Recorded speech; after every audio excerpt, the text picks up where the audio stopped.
मेरा यह विश्वास है कि इस वचन के एंड होने से पहले आप परमेश्वर की आवाज़ को सुनोगे और आप उसकी आवाज़ को जानोगे। यीशु ने कहा यूहन्ना 10:27 में, मेरी भेड़ें मेरा शब्द सुनती हैं और मैं उन्हें जानता हूँ और वे मेरे पीछे पीछे चलती हैं। हर एक बॉर्न अगेन विश्वासी, नया जन्म पाया हुआ विश्वासी जो कहता है कि मैं उसकी भेड़ हूँ, उसका चेला हूँ, उसकी आवाज़ को सुनता है और जानता है। सवाल ये नहीं है कि क्या मैं पवित्र आत्मा की आवाज़ को सुन सकता हूँ। सवाल ये नहीं है कि क्या परमेश्वर मुझसे बात कर सकता है। सवाल ये है कि क्या आप भेड़ हो, क्या आप यीशु मसीह की भेड़ हो या नहीं। हम देखेंगे पहला शमूएल 3 में, जहां शमूएल भी परमेश्वर की आवाज़ को पहचान नहीं पाया था। पहला आयत में लिखा है, और वह बालक शमूएल एली के सामने यहोवा की सेवा टहल करता था, और उन दिनों में यहोवा का वचन दुर्लभ था और दर्शन कम मिलता था। और उस समय ऐसा हुआ कि ब्रैकेट में एली की आंखें तो धुंधली होने लगी थी और उसे ना सूझ पड़ता था, यानी वो अंधा था, जब वह अपने स्थान में लेटा हुआ था, और परमेश्वर का दीपक अब तक नहीं बुझा हुआ था। और शमूएल यहोवा के मंदिर में जहां परमेश्वर का संदूक था लेटा था। शमूएल आर्क ऑफ कवेनेंट के पास, जहां परमेश्वर की ग्लोरी प्रेजेंस ठहरी रहती थी, वहां पे लेटा हुआ था। तब यहोवा ने शमूएल को पुकारा और उसने कहा, क्या आज्ञा।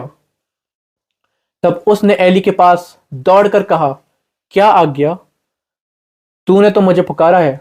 और वह बोला, मैंने तुझे नहीं पुकारा, फिर जा लेटा रहे। तो वह जाकर लेट गया। तब यहोवा ने फिर पुकार के कहा, हे शमूएल। शमूएल उठकर एली के पास गया और कहा, क्या आज्ञा, तूने तो मुझे पुकारा है। उसने कहा, हे मेरे बेटे, मैंने नहीं पुकारा, फिर जा लेटा रहे। उस समय तक तो शमूएल यहोवा को नहीं पहचानता था और ना तो यहोवा का वचन ही उस पर प्रकट हुआ था। यानी उस वक्त तक ना उसने परमेश्वर की आवाज़ को पहचानी थी और ना परमेश्वर को पहचाना था, उसने रिकग्नाइज नहीं किया था। फिर तीसरी बार यहोवा ने शमूएल को पुकारा और वह उठ के एली के पास गया और कहा, क्या आज्ञा, तूने तो मुझे पुकारा है। तब एली ने समझ लिया कि इस बालक को यहोवा ने पुकारा है। इसीलिए एली ने शमूएल से कहा, जा लेटा रहे, और यदि वह तुझे फिर पुकारे तो कहना कि हे यहोवा कह, क्योंकि तेरा दास सुन रहा है। तब शमूएल अपने स्थान पर जाकर लेट गया। तब यहोवा आ खड़ा हुआ और पहले की नाई पुकारा, शमूएल शमूएल। शमूएल ने कहा, कह, क्योंकि तेरा दास सुन रहा है। यहोवा ने शमूएल से कहा, सुन, मैं इज़राइल में एक काम करने पर हूं, जिससे सब सुनने वालों पर बड़ा सन्नाटा छा गया। यहां पर शमूएल ने यहोवा की आवाज 3 बार सुनी और तीनों बार उसने ये सोचा कि ये आवाज तो एली की है, मेरे मास्टर की है। और हम भी कंफ्यूज हो सकते हैं कि क्या ये परमेश्वर की आवाज है या नहीं, ये संसार की है, किसकी है, शैतान की है, मैं हूं कौन है। हम भी ये कर सकते हैं। It's not the matter of hearing the voice of the Holy spirit but recognising it. ये सिर्फ सुनने का मामला नहीं है बल्कि जानने का, समझने का है।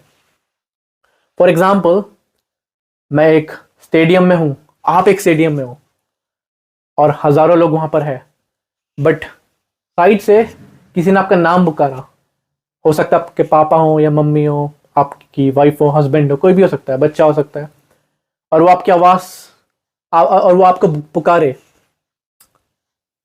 आप पहचान जाओगे कि अरे ये तो इसकी वॉइस है, कि ये तो इसकी आवाज़ है, ये तो मेरी मम्मी की है या पापा की है या इसकी है, ये मेरे प्रियजन की आवाज़ है। क्यों? क्योंकि आप उन्हें जानते हो, आपने उनकी आवाज़ को सुना है। सेम चीज़ परमेश्वर की वॉइस के संग है। जब सारी वॉइसेस हमारे आसपास घूमती है, हमारे दिमाग के आसपास घूमती है, विश्वासी की ये आइडेंटिटी है कि विश्वासी जान जाता है, अरे ये तो परमेश्वर की वॉइस है। जितनी भी वॉइसेस हमारे आसपास हैं, 4 कैटेगरीज में ही ये वॉइसेस आती हैं। पहला है द वॉइस ऑफ सैतानिक, शैतान की वॉइस। शैतान की वॉइस को कैसे डिसर्न करना है, कैसे जानना है। कोई भी वॉइस किसी फ्रेंड के द्वारा, मीडिया के द्वारा, लोगों के द्वारा, एजेंडा के द्वारा हमारे कानों में आती है और वो परमेश्वर के वचन को कॉन्ट्रडिक्ट करती है, वो परमेश्वर के वचन के खिलाफ आती है, उसको तोड़ने की कोशिश करती है, तो वो वॉइस शैतान की है। टेम्पटेशंस की हो सकती है, ट्रायल्स की, और वो सीधा सीधा डायरेक्टली परमेश्वर के वचन के खिलाफ कुछ करने के लिए कह रही है, तो that voice is satanic, that voice, वो आवाज शैतान की है। Second is the voice of secular. ये थोड़ी सटल है, तेज है, ये संसार की वॉइस है, जिसमें नॉट नेसेसरीली परमेश्वर का वचन नहीं तोड़ती है, बल्कि परमेश्वर का कैरेक्टर तोड़ती है, नेचर तोड़ती है।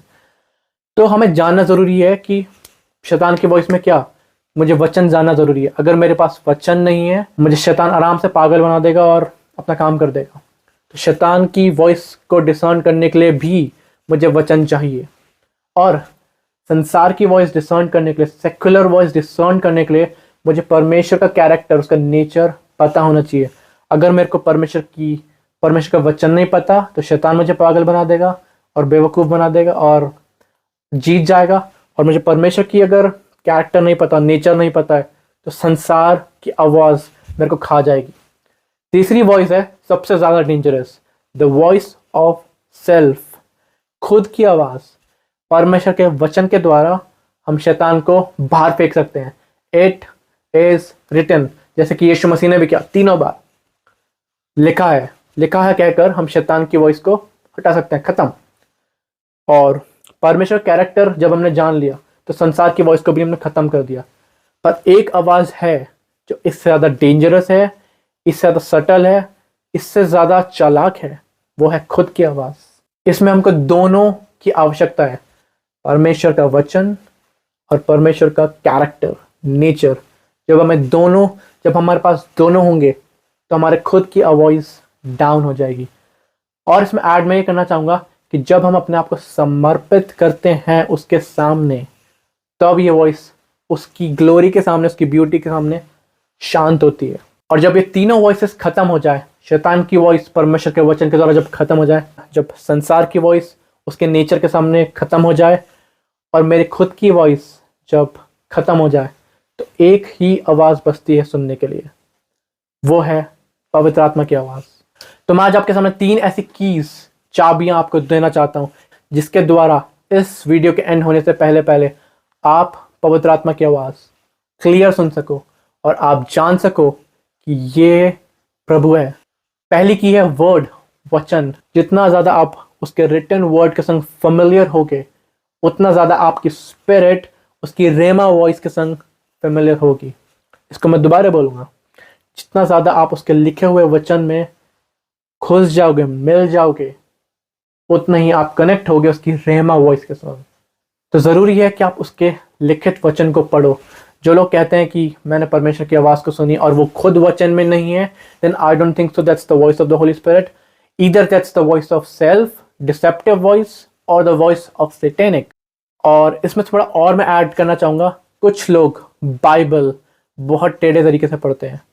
आज मैं जेनेसिस में हूँ, उत्पत्ति में हूँ, अचानक से अगले दिन रेवलेशन में, अचानक से और अगले दिन भजन संहिता में, फिर अगले दिन किसी और में। That's not how God leads. परमेश्वर अपने सिस्टम से बात करता है, अपने सिस्टमैटिक वे से, वचन से, बाइबल से बात करता है।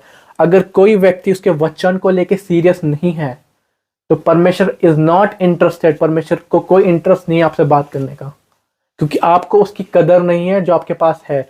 तो क्यों परमेश्वर उस वॉइस के संग ट्रस्ट करेगा जो कीमती है?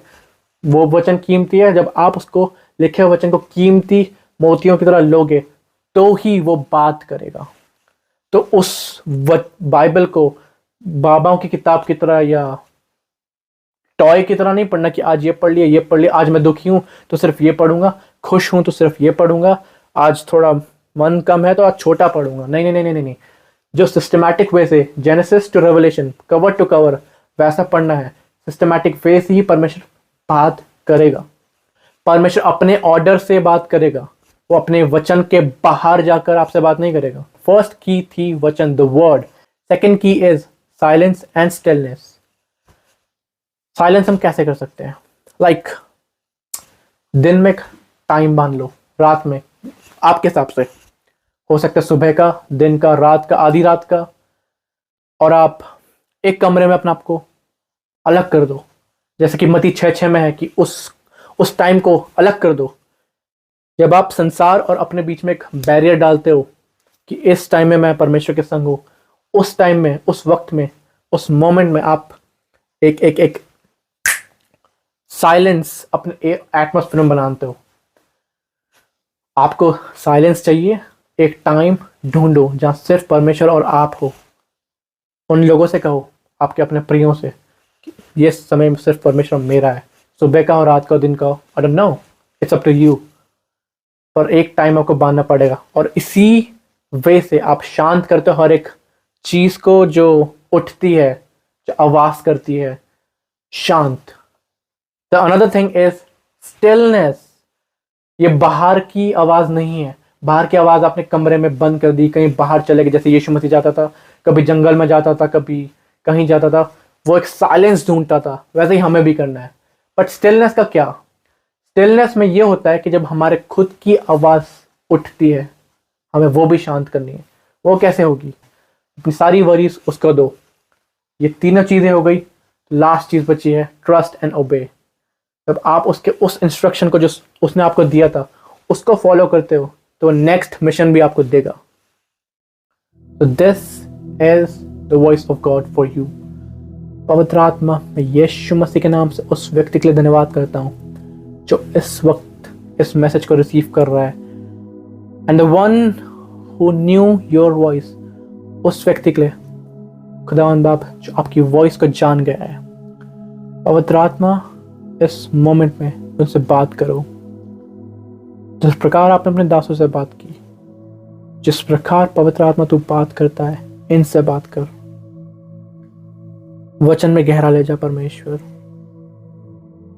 और पवित्र आत्मा, हर एक वे में हम तेरी आवाज को फॉलो कर सके, तुझ पे डिपेंड हो सके, क्योंकि यीशु तूने कहा that I am a good shepherd, and Jesus, we are your sheep. Lead us and guide us according to your voice. Holy Spirit, I pray that you would anoint that person who is watching through the other side of the camera. Anoint that person. And Lord, take them from glory to glory. In the matchless name of Jesus, I pray.